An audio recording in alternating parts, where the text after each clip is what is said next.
Jo.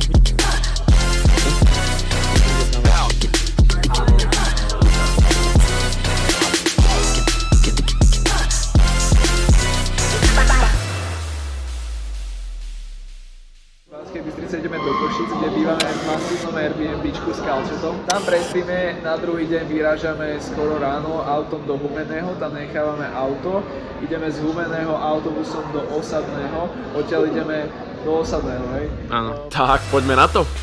Budíček. Dobré ráno. Dobré ráno. Ako sme sa vyspali? Akože ja som sa vyspal fakt, že pohode. Iba tým, že mi bola zima v noci, tak týmto zvyšok sa nevyspal úplne, jak to vraví ideálne. Jaj, lebo Matúš o takej 5 ráno podľa mňa sa tu začal pohybovať a začal tu hľadať p***iny. Chodí tu hore dole a robí tu také muflone zvuky, išiel, že kde mám veci, kde mám svoju. Takýmto spôsobom. Trvalo nám asi hodinu a pol sa stade to vytrepať. Mám taký pocit, že konečne sa stade to odchádza. Samo, ako to vyzerá podľa teba? Akože podľa mňa zatiaľ to ide v celku fresh. Minule som nepredstavil sama. Ľudovkár, vždy nad vecou, s kľudom a hlavne je to fajn šmeker. S plánom zatiaľ sedíme, stíhame všetko. Ešte môže byť potenciálne veľa f***apol, takže uvidíme, ako sa situácia bude vyvíjať. Som malá žužužu, toto je môj mikrofón, ak mi dáte svoj dola...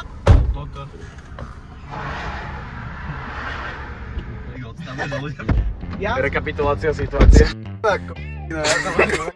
Už za nami je ďalší odparkovaný. Našťastie to bolo len tých 20 či To je to, čo sme nedali zaparkovať. No inak akože... Ale tak tam si plno na to, ne? No pokladnicu aj tie peniaze hádzal na sedadlo, to bolo také, že tam stovenky boli pohádzané na sedadlo. A on tam mal takú tabulenzu, že keď presiahneš o niekoľko, takže koľko platíš potom. A tam to išlo až do nejakého litrika. My sme mali, že 22 cez, že 122 na stovke. Ja som malá žužužu, toto je môj mikrofón, ak mi dáte... A to keď som tam si všetko, tak to beriem, že to som pre... Ale potom už som... Už ich útočilo 4. ráno. Ale ja potrebujem, aby sme už boli akože niekde, kde sa môžem vysrať.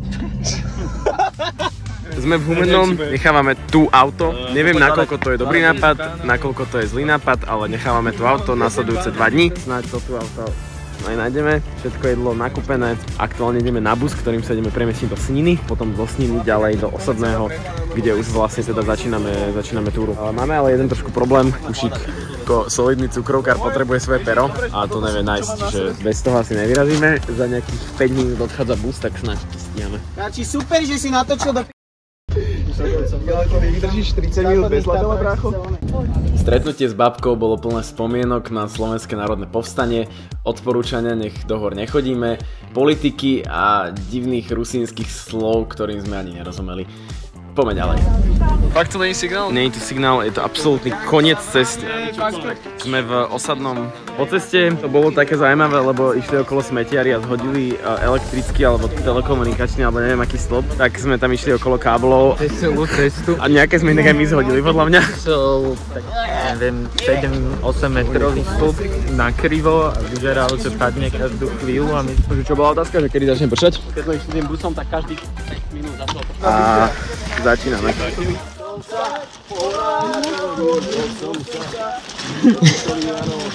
Trošku to vyzerá jak v koncentráku. To bola registrácia, dali ti oné... Nič to není, že nič. Nikto, nič, nikde. 0 bodov. No konečne už ideme po 1 000 000 rokoch sa postaviť z tejto lokality, kde sme práve obedovali a ideme sa vydať už konečne po hrebe. Pojeli sme sa na červenú značku. Tešíme sa na to, lebo treba sa zohriať.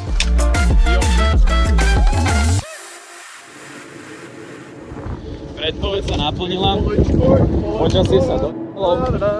Je to rozkúchaná celé toto všetko. To preto, že sme nahodili prší plášte. Treba dodať, že sme ešte hrozne ďalej od toho miesta a že ideme tak kilometr za dve.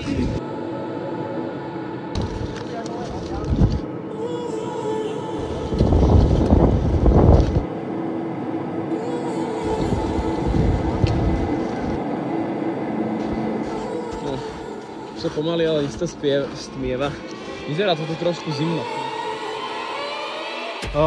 Mám odťan v topánkach. Aj my, zima. Ja som na tom dosť podobne ako Markus. Že už sa mi nešmykajú len boty, ale aj tie nohy v tých topánkoch. Cítim sa jak robotník a bez výplaty. Mne sa už nechce a som hladný. Počasie je úplne... V takýchto momentoch sa mi úplne nechce natáčať. Treba to zachytiť.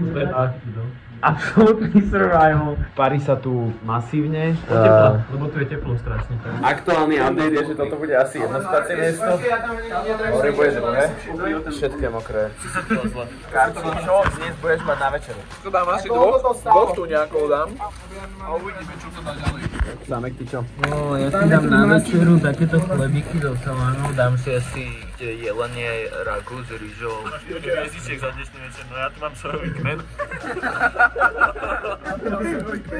To je všetko. No, jak to vravím, mám skrenuté prsty, takže zatiaľ to má samo. No, takže už sme tu akože spájajúci. Obidve majú svoje nevýhody. Dole je podľa mňa, že oveľa väčšia zima ako hore, ale zároveň je tu, že pomerne veľa priestoru a pomerne, že sucho. Cena výkon. Že nejaký dva sa tu rozhodli vylievať tuňaka, čiže to tu maximálne smrdí jak tuňak. No, máme tu čerstvých teplomer. No to je teplomer.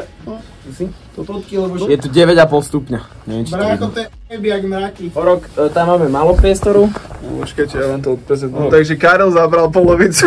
Tam vzadu je okno, ktoré fakt nebudeme otvárať jedine, kebyže bola krízová situácia a Karel by sa actually posral. Akože nechýbalo veľa podľa mňa. Nechýbalo, fakt, že nechýbalo.